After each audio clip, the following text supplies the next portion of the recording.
Assalamualaikum warahmatullahi wabarakatuh. Salam sejahtera untuk kita semua. Pada hari ini saya berada di SMP Negeri 7 Tambun Selatan di Kabupaten Bekasi.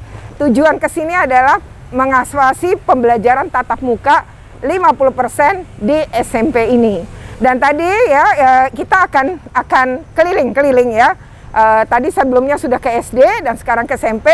Kita akan keliling sekolah ini untuk melihat seperti apa pembelajaran tatap muka dan akan ngobrol dengan kepala sekolah dan juga KPAD Kabupaten Bekasi. Oke ya, ikuti terus video ini, tapi jangan lupa untuk di like, share, comment, and subscribe. Bagi yang belum subscribe, segera subscribe agar terus terupdate dengan video pendidikan dan anak. Oke, ikuti terus saya ya. Sampai sana ya Bu ya? Sampai sana, iya. Oh itu yang sebelah itu juga? Sama, 27 rombel. 27 rombel? Wow, banyak sekali. Gurunya berapa? 60-an. Gurunya 60-an. 27 rombel, muridnya 1.100 lebih ya. Oke, ya ada adik-adik. Adik-adik nggak apa-apa. Nggak apa-apa, duduk aja. Ini tetap melayani ya Bu, selama pandemi juga tetap ya. Jadi buka perpus sama seperti jam sekolah gitu. Iya, Oh, dari persis pagi sama. kita ini ada petugas Ibu Anis. Oh Ibu Ani. Bu Budi, Iya Bu iya. Budi. Ini Ibu Kepala Oh Bu Budi iya. sebagai itunya. kepala perpustakaan. Kepala perpustakaannya. Jadi memang buka ya Bu, dan Iya, anak rajin pinjam buku Bu. Iya, anak-anak pinjam buku. Nah, kadang kalau ada tugas juga anak minjem ke sekolah yang nggak di rumah nggak ada, dia pinjam buku. Kan Oke. kita ada Iya. pelajaran BTQ juga. Apa itu Bu? Baca tulis Al-Qur'an. Oh, baca tulis Ya, kalau yang Al-Qur'an. muslim kan di kelas gitu. Oh. Jadi yang non muslim boleh di sini. Boleh di sini, dia Iya, belajar di sini. iya, iya, ya, baca-baca bisa baca-baca. apa, iya. Oke. Tadi Pak Pikan. Oh, ini guru BK. Ibu. Wah. Kalau selama pandemi, kalau umpama daring tidak, tapi selama PTMT kita itu keliling. Keliling. Iya. Oh, tapi ada anak-anak yang konsultasi ke sini. Konsultasi satu Oh, tetap dua. ada. Iya. Ibu melayani juga. Iya betul. Ibu ada berapa orang sih guru BK? Ada 3 orang. Oh, 3 orang. Iya. Dengan murid tadi 1.000, 3 orang berarti lebih dari 300-an ya? Iya, jadi Iya. satu level, Satu jenjang. satu jenjang satu guru. Satu guru. Ya. Berat juga ya, padahal jatahnya Lumayan. bisa 150 150 ya. siswa, 1 orang guru BK harusnya. Oh. Selama pandemi ada nggak Bu anak-anak korban kekerasan di rumah, terus curhat gitu? Kalau kekerasan alhamdulillah tidak ada, tapi kalau curhat ada yang mengenai kesulitan dalam daring seperti itu. Oh itu Kayak curhatnya, gitu, iya. tapi bukan curhat masalah di rumahnya gitu ya? Alhamdulillah. Enggak, ya. Terus kalau misalnya lagi pandemi begini, terus Ibu melakukan layanan, itu nanti posisinya gimana? Anak duduk sini atau ini sih? Ya, kalau Atau di konsultasi individu biasanya kami di sini di meja. Berarti ada anak nanti mejanya duduk kursinya di sini, gitu? Tergantung, kadang di sini, kadang di sebelah sini gitu. Ya, tapi Jadi, karena jaga jarak. ya, tetap Biasanya di pakai sebelah sini. ya. Iya. Oh, kalau yang ini berarti susah nih kalau naruh meja kursinya dong ya? Iya. Iya. Mungkin sih gini ya, kalau usulan aja sih Ibu Kepala Sekolah. Ini maaf Ibu ini. kenalkan Oh juga, Ibu. iya. Ini koordinator BK-nya. Oh Ibu, sini Bu, sini. Ya. Saya sih usul aja agar guru-guru juga terlindungi ya. Barangkali penting sih sebenarnya pas konsultasi, apalagi ini anak kelas 3 mungkin butuh. Itu sih sebenarnya ini terlalu dekat ya. Mungkin ini ada kursi yang sofa yang mesti disingkirkan agar Ibu salah satunya bisa di sebelah sini. Lalu kalau kita komunikasi itu kan cukup lama ya antara murid dengan guru. Kalau bisa sih Bu untuk keamanan aja, gurunya udah masker, anaknya udah masker, sebelumnya suruh cuci tangan. Tapi tetap mungkin ada plastik Bu. Oh iya. Tapi nggak usah mewah-mewah, plastik biasa aja tuh kayak di warung-warung. Iya. Yang berdiri itu ya. Iya, biar lebih aman aja Bu. Betul. Tapi ini sama ini terlalu dekat sehingga sulit, terus jaga kerahasiaan omongan kan menjadi susah juga. Mungkin salah satu mesti bergeser sih Bu kepala sekolah. Iya. Agar layanan BK-nya bisa maksimal. Karena tadi kan orangnya 300 ya. Satu guru bisa pegang 300, dan sebenarnya sih nggak apa-apa juga, misal di masa pandemi, yang pasti jangan lebih, misalnya sehari itu pegang lebih dari 3 atau 4. 3 kasus. Jadi nggak terlalu lama bersama-sama gitu ya, dalam ruangan gitu, itu kan yang bahaya ya. Lalu pakai nomor, anaknya ngedaftar, kalau mau konsultasi, nggak apa-apa, lagi pandemi juga. Cuma plastik biasa tuh loh, kayak di warung. Nggak usah mewah-mewah Bu, cuma untuk ngelindungin guru-guru. Nih, ruangnya ya Bu. Ini lampunya nggak nyala Bu? Nyalakan ya Bu? Ya, mati ya. Kalau yang ini mungkin sarannya belum diganti ya Bu ya. Oh, Sudah disampaikan. iya. Oh ini. Ruang isolasinya berarti di sini ya? Iya, diantaranya. Nggak apa-apa juga sih, orang-orang isolasi sebenarnya cuma kursi sama meja aja sih. Tidak harus tidur ya. Jadi kan anak-anak tuh sebenarnya cuma ditanya Bu. Misalnya satpam ibu nemuin, kok anak ini batuk ya gitu atau pilek. Pada saat dia di depan. Lalu, nah coba ke sini dulu gitu. Nah pas sampai di sini, sebenarnya ibu cuma nanyain 2 hal. Yang pertama itu tanyain ke dia, ada nggak riwayat perjalanan keluar kota? Misalnya diajak orang tuanya, apakah karena ada yang nikah, kondangan gitu saudaranya sehingga dia keluar kota, atau diajak piknik. Kalau dia bilang enggak, pertanyaan kedua, ada nggak riwayat kontak erat dengan orang yang positif? Misalnya kakaknya dia datang pada udah tinggal beda rumah, bertamu sempat 3 jam di rumah, kan berarti sempat kontak erat. Nah kalau dia jawab dua-duanya enggak, berarti batuk pilek biasa. Panggil orang tuanya, anaknya suruh pulang. Ibu anaknya sehat baru boleh sekolah. Tapi ya kalau dari 2 itu salah satu dia jawab ya, ibu teleponnya puskesmas. Karena anak itu berarti harus di 3T, di tracing dan di testing gitu. Sebenarnya cuma begitu doang, jadi nggak perlu tidur. Karena sebenarnya cuma 2 pertanyaan itu ditanya oleh timnya ibu. Cuma timnya ibu yang nanya harus dibekali oleh perlindungan karena siapa tahu dia juga positif. Oh udah nyala. Ya. Assalamualaikum Bapak Ibu. Oh nggak apa-apa Ibu, silakan. Oh ini ruang guru ya, gurunya banyak sih ya. Banyak. Jaga jaraknya susah memang.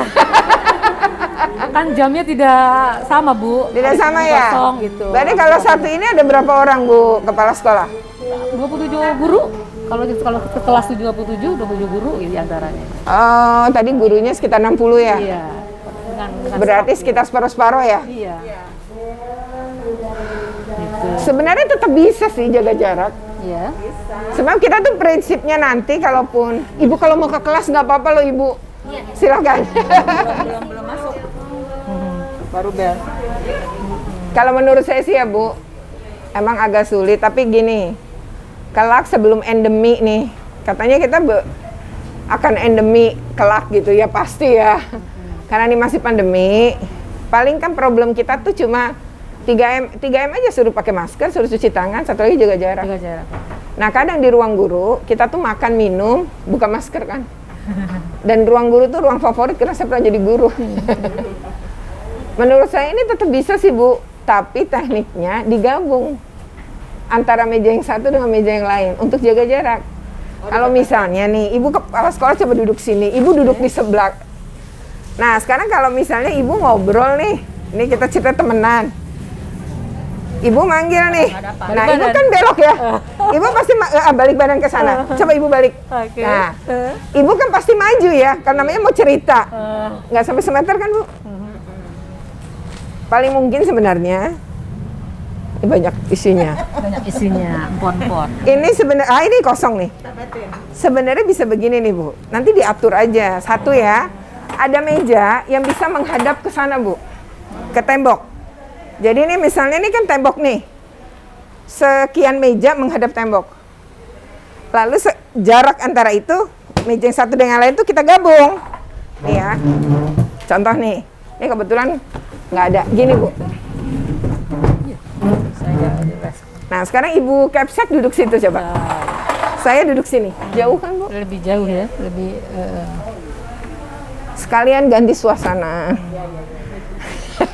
Dengan begini bisa lebih aman, Bu. Jaga jaraknya terjadi. Karena sempit kan ruangnya. Apa boleh buat situasinya begini? Nanti kalau masuk 100% seluruhnya, kan Bapak Ibu 60-60-nya di sini. Iya. Kan gitu. Jadi dengan model kursi mejanya kita atur jaga jarak, mudah-mudahan kita aman, Bu. Mungkin itu. Masukan saja. Terima kasih. Dengan Ibu siapa? Ibu Budi, Ibu Budi Winarni yang tadi di perpus. Oh iya. Iya. Bu Budi, Ya. Ibu lebih suka PTM apa PJJ, Bu? Ya, kalau ini malah enak PTM Bu, enak ke anak menjelaskannya gitu. Kalau PJJ susah kita komunikasi ke anak. Susah ya? Iya. Anak juga belum mengerti, susah mengertinya kalau kita PJJ gitu. Oh, Ibu ngajar apa? Bahasa Indonesia, Ibu. Bahasa Indonesia pun sulit ya kalau PJJ ya, Bu Iya, ya? susah. Anak-anak menurut Ibu lebih suka PJJ apa PTM? Menurut Ibu? Kalau saya Kalau anak-anak, kalau Ibu lihat lebih Kalau- semangat PTM apa PJJ? PTM anak-anak. Kalau PJJ iya? kan kalau dikasih tugas juga susah Bu, jarang yang tepat waktu mengumpul tugasnya gitu. Sampai gurunya Iya. nagih-nagih gitu Iya, ya? nagih-nagihnya. Kadang juga enggak langsung pas, misalkan kan udah kita kasih batasan waktu. Iya. Batasan waktu pun baru separuh mengumpulkan. Misalkan anaknya kan 40. Ah, Baru 20 yang mengumpulkan, ntar baru besok gitu. Jadi nyusul-nyusul gitu. itu pun ditagih-tagih ya? Iya, itu pun harus ditagih-tagih. Oh, siapa nama kamu? Zaki Prasetya Sada. Panggilannya? Zaki. Zaki. Zaki lebih suka PTM apa PJJ? PTM. Kenapa Zaki? Ya lebih enak aja Bu, deket sama enak. guru. Lebih ketemu guru, Iya. ketemu teman-teman juga ya, Iya. seru ya. Heeh. Dapat uang jajan juga ya? Dapat. Kalau PJJ dulu kamu merasa ada yang kesulitan di pelajaran apa? Nggak ada sih Bu. Waktu PJJ nggak ada. Tapi lebih suka PTM. PTM. Oh, kamu kelas 9 ya? Iya. Itu ngerasa nggak waktu PJJ itu ada materi-materi yang ketinggalan gitu terus baru bisa kamu pahami pas PTM? Itu ada nggak? Ada. Untuk mata pelajaran apa? Banyak sih IPA ada. IPA juga ya. Jadi kamu lebih suka PTM ya? Iya. Oke. Dwi lebih suka PTM apa PJJ? PTM. PTM kenapa Dwi? Belajarnya lebih jadi Fokus. maksudnya bisa dijelasin lebih. Oh, lebih rinci dibanding kalau lagi PJJ gitu. Iya. Apa mata pelajaran apa yang bagi kamu berat tuh waktu di PJJ? MTK. Matematika. Oh. Dan itu diulang nggak sama gurunya sekarang? Lumayan. Lumayan diulang, yang anak-anak nggak paham gitu. Iya. Halo, siapa nama kamu? Adam. Adam. Adam. Adam. Nggak apa-apa. Adam ya namanya. Iya. Oke, Adam lebih suka PTM apa PJJ? PTM. Kenapa Adam? Karena lebih enak aja PTM. Lebih enak ya? Lebih Iya. paham ya? Iya. Oh, kalau di rumah nggak ada yang ngajarin juga ya? Kalau nggak bisa ya? Nggak ada. Jadi mau nggak mau ya, PTM kamu lebih suka ya? Iya. Kalau pelajaran bahasa Indonesia kayak Ibu Budi ini lebih enak di PTM-in juga? Iya, lebih enak PTM. Wah, ada pojok baca ya? Iya. Nah, yang ini ya.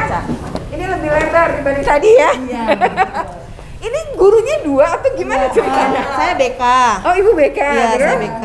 Dengan Ibu? Ini dengan Bu Eka Bu Andayani. Eka, oke. Kalau ini Bu Ina yang sedang mengajar di kelas ini. Ibu mengajar? Seni pelajaran- budaya Ibu. Oh, seni budaya. Jadi ini karena Ibu BK. Iya, BK Tapi Kalsaka. sebenarnya pelajaran seni budaya. Oke, ini anak-anak masuk semua. Tadi ada satu siswa yang nggak masuk, Fahri. Oh, ada sakit. Iya. Oke. Ibu ngajar seni budaya. Iya. Dengan Ibu siapa? Ibu Ina. Ibu Ina kalau ngajar seni budaya lebih enak PTM apa PJJ? PTM. PTM. Kenapa? Karena langsung Ibu praktek. Praktek. Iya. Kalau PJJ susah ya? Susah. Kalau ini jauh lebih enak. Lebih gitu. enak, anak-anaknya juga terhibur, Terus semangat. semangat. Ibunya juga semangat. Iya, semangat. Ini sekarang Ibu mau ngajar materi apa? Materi sekarang lagi menyanyikan lagu daerah. Udah diajarin apa belum? Anak-anak bisa nyanyi Ini nggak sekarang? ini baru materi baru Ibu. Oh, baru Iya, baru. jadi ini lagi sedang Materi sebelumnya apa? materi Tentang apa? sebelumnya itu adalah seni rupa. Oh, jadi ini ngajar seni rupa Iya, juga, seni betul ini Ibu. juga. Seni rupa, seni Sekarang musik, seni musik. seni tari nantinya. Ini sekarang lagi Seni musik, betul Ibu. Oh, makanya ini ya. Iya. Anak-anak- lagi dibagi kelompok. Oke. Jadi ibu sendiri suka PTM dan anak-anak juga kalau lagi pelajaran seni menurut ibu lebih suka PTM Iya, juga. iya. Ya, Ada lebih suka PTM apa PJJ? PJJ. Kenapa ada? Lebih masuk aja pelajarannya gitu. Pahaminya lebih Ha-ha. mudah dibanding PJJ ya? Iya. Dulu PJJ ada kendala sinyal atau apa nggak? Enggak. sebenarnya? Enggak, tapi Enggak ada. tetap nggak enak ya, lebih enak PTM menurut kamu ya? Iya. Orang tuamu dukung? Ya? Mendukung juga ya? Dan selama ini ketika PTM kamu ada kendala nggak? Enggak. Nggak ada ya? Nggak ada. Jadi sebenarnya jauh lebih punya kendala kalau pas PJJ malah ya? Iya. Oke. Ini lebih suka PTM apa PJJ?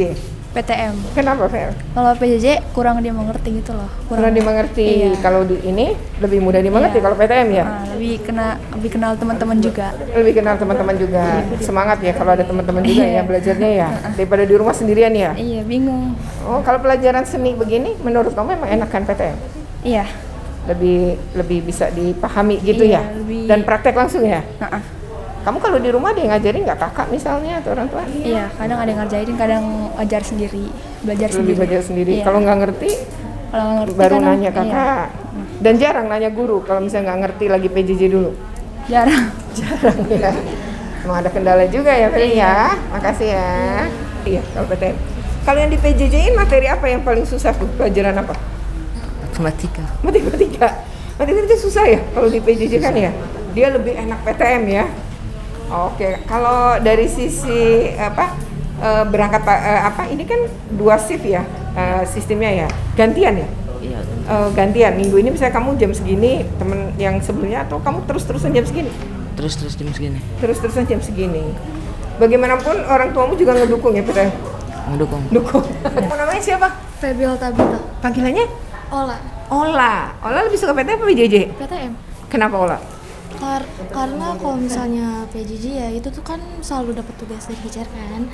Menurut aku, kalau aku kayak kurang paham gitu kalau misalnya dikasih tugas lewat online gitu kurang lewat masuk. PA misalnya kurang gitu. masuk, kayak lebih enakan PTM kayak dijelasinnya tuh langsung gitu. Kalau lagi PJJ penjelasannya sedikit ya, bahkan kadang-kadang nggak dijelaskan. Iya. Makanya Dan kayak gak masuk ke otak aku gitu. Oh gitu. Terus tiba-tiba kamu dapat tugas kan jadi bingung gitu ya. Apa pelajaran yang paling susah menurut kamu tuh kalau lagi PJJ gitu? Apa ya? IPA enggak? Enggak ada yang susah sih bukan. Kalau matematika enggak? Enggak juga. Nah, kamu di rumah ada nggak sih yang ngajarin atau belajar sendiri? Biasanya kakak. Oh, kakaknya Abang. SMA. SMA. Oh, padahal kakaknya juga PJJ ya dan ada tugas juga. Kadang-kadang PJJ, kadang-kadang PTM. Iya. Oh gitu, tapi paling tidak ada kakak yang bisa Iya. bantu kamu gitu ya. Nah kamu kalau misalnya lagi PTM seperti sekarang ini gitu kan, kamu ngerasa ketinggalan materi dulu waktu PJJ terkejar sekarang? Terkejar ya? Jadi makanya lebih semangat ya? Iya. Oke. Pak Darmo, Iya. Pak Darmo ngajar apa Pak? Saya ngajar bimbingan TIK, kebetulan ini infal guru agama. Oh, Kalau jadi ini saya- sebenarnya bukan pelajarannya Bapak Iya, ya, iya. tapi Bapak menginval guru Iya, agama yang iya. kebetulan enggak masuk karena sakit atau bukan, gimana? karena lomba. Oh, karena Membimbing lomba. lomba. Ini kenapa banyak tip Pak? Oh, saya kebetulan ngambil dari Sini. anak-anak dia untuk kebersihan. Jadi Oh. kadang ada yang coret-coret kan saya ambil gitu. Oh, gitu. Nanti saya buang. Oke, Bapak kalau TIK ada nggak pelajarannya sekarang memang? Oh, enggak ada. Nggak Jadi ada. kita Terus jadi bimbingan gimana? aja, bimbingan TIK. Oh, bimbingan Iya. aja. Nah, kalau waktu bimbingan susah dong kalau PJJ. Iya.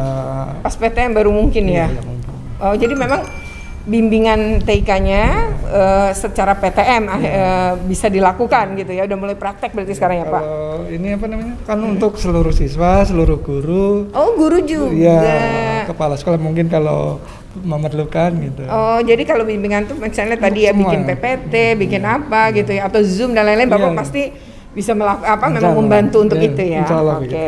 Ya, Assalamualaikum warahmatullahi wabarakatuh. Salam sejahtera untuk kita semua. Kali ini kita akan ngobrol dengan Ibu Kepala Sekolah dan nanti juga dengan KPAD Kabupaten Bekasi terkait dengan pembelajaran tatap muka. Nah, sebelumnya jangan lupa ya untuk di like, share, comment, and subscribe. Bagaimana subscribe? Segera subscribe agar terus terupdate dengan video-video tentang pendidikan dan anak. Nah, sekarang dengan Ibu Kepala Sekolah tak kenal kan maka tak sayang nih ya Bu. Nah, berarti Ibu kenalan dulu nama Ibu, Terus sudah berapa jabatannya? Itu sudah berapa lama menjabat di sini dan sebelumnya Ibu kepala sekolah di mana? Oke, silakan Bu. Terima kasih Bu Retno. Assalamualaikum warahmatullahi wabarakatuh. Izinkan saya Latifah Hanum, Kepala SMP Negeri 7 Tambun Selatan. Saya bertugas di SMP 7 Tambun Selatan ini persis masuk pandemi COVID di awal Maret. Begitu Maret langsung ya, dan langsung nggak ada tatap muka. Oke. Tantangannya di situ seperti itu. Jadi kemudian saya bertugas sebelumnya di SMP Negeri 5 Tambun Utara. Nggak jauh dari sini. Oh, Tambun Utara, ini Tambun Selatan ya, masuknya ya. Jadi ini agak perbatasan kali ya Bu ya. Oke, panggilannya berarti saya panggil Bu Lala aja ya. Bu Lala, katanya sekolah ini pernah ada yang positif ya, siswa ya. Nah itu gimana ceritanya? Ya, informasi ini ketika kami pandemi COVID-19 itu beberapa bulan yang lalu, anak itu melaporkan keluarganya terutama karena satu anak siswa kelas 7 yang karena pandemi COVID gitu. Positif itu COVID. Kluster keluarga. Tapi pada masa daring ini. Oh, jadi itu disampaikan kepada sekolah, diinformasikan. Pada saat itu tidak PTM, lagi PJJ atau bagaimana? PJJ. Oh, sedang PJJ saat itu. Sehingga tidak, akhirnya sekolah dengan puskesmas tidak melakukan 3T ya, tidak tracing, tidak testing ya. Iya. Kita berkoordinasi dengan puskesmas, cuman arahan dari puskesmas itu kita tindak lanjut nanti setelah kalau beberapa mungkin ada 1 atau 2 yang ketemu lebih ini lagi akan ditindak lanjut. Oh. Temuannya anak itu langsung udah sembuh gitu Bu. Oh, penemuannya. Laporannya itu sudah anak dalam perkembangan penyembuhan. Dalam penyembuhan. Dan pada saat itu kata Ibu sekolah sempat ditutup. Berapa hari waktu itu? Kita lapor ke dinas juga, jadi kita koordinasi ke Korwil, ke dinas, bisa kan 1 minggu. Jadi 1 minggu. Dalam 4 hari luring 2 hari, daringnya 2 hari. Nah, dalam seminggu sampai 1 minggunya 1 minggu persis itu. Oh, karena kebetulan ada di Sabtu minggunya gitu ya. Jadi memang tidak terlalu lama. Jadi tidak berhitung seminggu hari kerja gitu ya. Jadi ada Sabtu Minggu. Oke. Nah setelah itu nggak pernah ada kasus? Alhamdulillah tidak ada. Tidak, guru juga nggak ada. Guru juga tidak ada. Oke. Nah sebenarnya ketentuan PTM sendiri, kalau di sini kan tadi saya lihat 2 shift ya Bu. Iya. Nah itu gimana Bu? 2 shift itu kan berarti gini ya. Misalnya kelas 71, berarti ada yang masuk pagi, ada yang masuk siang gitu istilahnya ya. Itu gimana penjelasannya? Jadi kita dalam 1 semester ini menyesuaikan kondisi sesuai dengan aturan dari dinas bahwa 27 kelas Bu. 27 satu level kelas. itu kelas 7 itu 9 kelas, kelas 8 9 kelas, kelas 9 9 kelas, 40 siswa 1 kelas. Wah. Jadi Kabupaten Bekasi ini berbeda dengan kabupaten yang lain mungkin. Di sini 40. 1 kelas. Tidak 36 apa 32 gitu. Jadi Kabupaten Bekasi ini spesial. Jadi dibagi absen 1 sampai 20 shift pagi sesi 1. Jam berapa sampai jam berapa? Dari jam 7.30 sampai jam 9.30. Oke. Kemudian yang absen. Oh, masuknya setengah 8. Iya. Wah, nggak kayak jam 7.15 mereka sudah prepare. Iya, iya. Kan kalau DKI 6.30 ya, ini mah nggak pagi-pagi banget ya. Oke, 7.30. Terus sampai 9.30.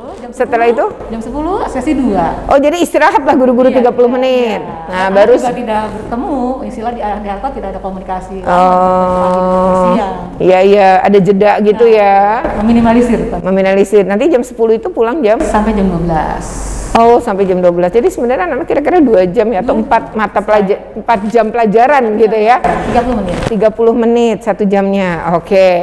Nah, berarti kalau guru-guru sendiri masuk pagi sampai siang, sebenarnya kalau jam pulang guru-guru tuh diatur nggak sih? Ya, mereka sesuai aturan dinas tidak ada sidik jari MISMA gitu. Jadi sesuai standar, sesuai jam setengah 3, jam 3.30 baru pulang. Oh, oke. Nah, Ibu yang terakhir nih ya, kan tadi saya dengar juga anak lebih suka PTM, guru-guru lebih suka PTM gitu ya. Nah, kalau Ibu sendiri nih harapannya apa nih ke depan? Ya, alhamdulillah ya, kita di suasana sekarang sudah akan berakhir, insya Allah PTM akan berlangsung dan wacananya dari Kabupaten Bekasi April ini sudah mulai tatap muka Bu. 100%? Iya, 100% insya Allah. Dan harapan saya kualitas pembelajaran akan lebih ditingkatkan lagi, mengejar lagi target yang kemarin belum tercapai. Iya, ketertinggalan ya. Oh, jadi kelak belum April ya kira-kira akan 100%. 100% itu berarti jamnya juga bertambah ya? Ya, normal. Normal ya, sampai jam 12? 3. Oh, sampai setengah 3? Ya, anak-anak Oh, rencananya begitu. Jadi 100% itu masuk dari 7.30 hingga setengah 3. Udah ada sosialisasi dari dinasnya? Wacana itu sudah ada, tapi sosialisasinya sedang sambil berjalan. Oh, nanti akan ada peraturan bupati, begitu ya. Jadi, tapi sudah dibicarakan di antar kepala sekolah ya. Artinya informasinya sudah seperti itu ya. Harapan Ibu emang begitu ya? 100% gitu ya? Oke. Ya, demikian ya wawancara kita dengan kepala sekolah, dan memang saat ini sekolah tetap 50% hanya dengan sistem 2 shift, tapi sesungguhnya seluruh anak tuh tatap muka. Hanya gurunya jadi ngajar 2 kali gitu ya. Nah, itu memang dan jamnya menjadi pendek ya, sekitar 2 jam ya. Oke, demikian wawancara kita dengan Ibu Kepala Sekolah, dan kita lanjutkan dengan KPAD Kabupaten Bekasi. Terima kasih Ibu Lala. Ya, nama saya Ulfa Maslahah, salah satu komisioner KPAD. Saya ini komisioner bidang data dan informasi gitu. Untuk latar belakang sebenarnya saya kalau pendidikan psikologi sebenarnya. Psikolog ya. Oke. Jadi ada berapa orang di KPAD itu? Komisioner? Komisionernya ada 7. Oh, ada 7. Dan Ibu adalah salah satunya. Satunya, betul. Itu laki perempuannya berapa tuh jumlah? Untuk laki-lakinya 4, perempuannya 3. Oh, lebih banyak laki-laki daripada perempuan. Dan Bu Ulfa adalah salah satunya. Oke, kita mau ngobrolin nih PTM. Kalau selama ini KPAD Kabupaten Bekasi melakukan pengawasan PTM nggak? Yang sekarang lagi 50%? PTM belum, Bu. Kalau PTMT, iya, kita sudah melakukan pengawasan setiap kecamatan. Jadi kita bagi itu kan jumlah kecamatannya ada 23 kecamatan. Jadi dibagi 7, masing-masing dapat kita 3 kecamatan. Ada yang untuk wakil dan ketua dapat 4 kecamatan gitu. Kalau Bu Ulfa dapat? 3. 3? Ya. Oh, oke. Nah, jadi sebenarnya dilakukan ya PTM terbatas, dan itu ada pembagian per kecamatan. Jadi memang tiap wilayah kan jumlah sekolahnya banyak ya, sehingga ada perwakilan gitu yang diambil ya. Betul. Setiap kecamatan kita ambil perwakilan itu 3 sekolah, kita random gitu. Oke, berarti ini tadi udah SD ditambah SMP ya. Bu Ulfa udah punya tambahan 2 ya. Selainnya 3 tadi. Oke. Betul, tambah bulan. Nah, sekarang kan ini tadi Ibu Kepala Sekolah mengatakan ada wacana bahwa pemerintah Kabupaten Bekasi akan, ini mungkin PPKM-nya turun, sehingga akan melakukan pembelajaran tatap muka 100% dengan jam belajar yang akan setidaknya dinormalkan kembali seperti sebelum pandemi. Tapi ini masih wacana, belum ada peraturannya. Tapi jika itu benar terjadi, nah bagaimana nih KPAD menyikapi dan akan merencanakan apa? Pastinya kita akan melakukan, ketika memang sudah diberlakukan, kita akan melakukan pengawasan, Bu. Mungkin untuk teknisnya juga akan kita bagi gitu, masing-masing komisioner dapat 3 kecamatan lagi, ada yang 4 kecamatan, kita random sekolahnya. Gitu. Nah, setuju apa enggak sih dengan wacana itu? Apakah itu masih beresiko nggak dengan kondisi pandemi seperti sekarang? Kalau melihat dari temuan-temuan gitu ya, temuan-temuan yang di lapangan dari sisi guru, dari sisi orang tua, dari sisi anak-anak, itu memang mereka lebih suka PTM gitu ya. Nah, mungkin kalau misalnya lebih mendukung ke sana, pastinya sisi prokesnya harus dijaga ketat, dikuatkan juga, gitu. Iya, harus kuat juga gitu, tidak boleh lengah dan harus selalu diingatkan sih tentang prokes. Jadi sebenarnya nggak apa-apa 100%, yang penting prokesnya disiplin disiplin terhadap prokes gitu ya, di lingkungan sekolah tadi gitu ya. Nah, oke, demikian ya percakapan kita dengan KPAD Kabupaten Bekasi. Dan tadi kita sudah keliling-keliling sekolah, kemudian sudah ngobrol dengan Ibu Kepala Sekolah, juga dengan KPAD Kabupaten Bekasi. Ya, kita akhiri ya video kali ini. Tapi sebelumnya jangan lupa untuk di like, share, comment, and subscribe. Bagaimana subscribe? Segera subscribe agar terus terupdate dengan isu-isu pendidikan dan anak. Oke, kita ketemu lagi pada pengawasan PTM berikutnya. Terima kasih. Wassalamualaikum warahmatullahi wabarakatuh. Makasih Bu Ulfa.